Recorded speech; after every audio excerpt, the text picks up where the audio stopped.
Uka, yaxshimisan? Sağlıklaring yaxshimi? Assalomu alaykum. Yaxshi keldingizmi? Shukr, rahmat. Bir ikki savollarim bor edi.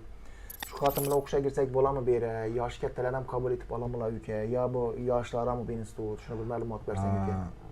Avota danışkamdan xursandman. Endi avvaldan ham sizni taniyman.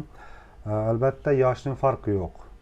Yoshimiz kattami kichikmi farqi yo'q. 50 yoshdamiz, 60 yoshdamiz o'qishingiz mumkin. Asosiysi attestat yoki kollej bitirgan diplom bo'lishi kerak institutlarga kirish uchun. Uka, o'qishga topshirishim uchun nechta dokumentlar kerak? Attestat yoki diplom kerak bo'ladi. Immigratsionni ishlatish kerakmi? O'zga chiqdi. Migratsionni karta hozircha shart emas. O'qishga kirgandan keyin uchoba qilib olishingiz mumkin. Prodilniy qilish uchun migratsionni kartani. Tushunarli. Nechta yo'nalishlari bor endi buni misol uchun?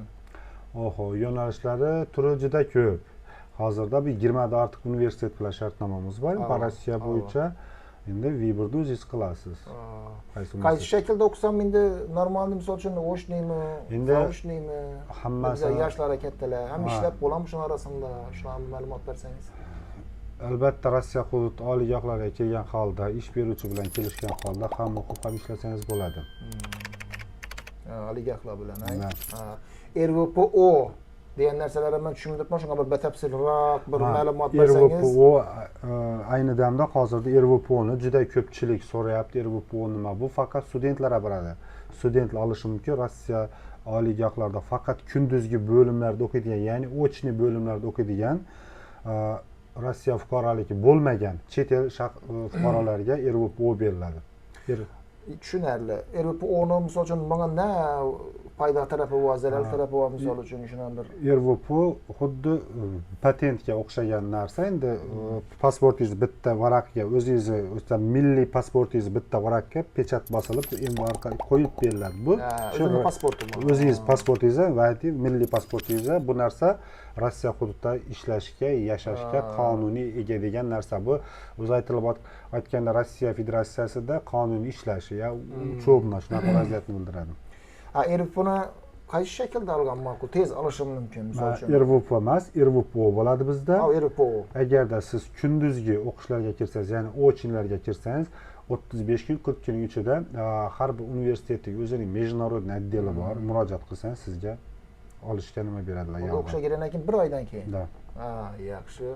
Diplom nechik O'zbekistonda misol uchun o'tami bu yerni diplom O'zbekistonda ya bir nalari bormi, o'tmaymi yo shu yerda ishlash kerakmi? Avvalambor siz O'zbekistonlik bo'lganingiz uchun aslida o'zbekistonlik haqida savol beryapsiz. 2009-yil 30-may kuni davlatlar o'rtasida shartnoma bor. Davlatlar O'zbekiston yoki Rossiya bir-birisining diplomini tan oladilar. Tan oladilar. Shartnoma tuzilgan. Yana savolim bor. Kur institut universitetlarmi yo misol uchun kollejlar ham bormi? Misol uchun meni qizim kollej narsida shunga bir narsangiz bu qizimdan kollej-polejga kirgizib bersangiz. Hozirda biz Rossiya hududida 2 xil ko'rinishda ishlaymiz, onlayn va offlayn.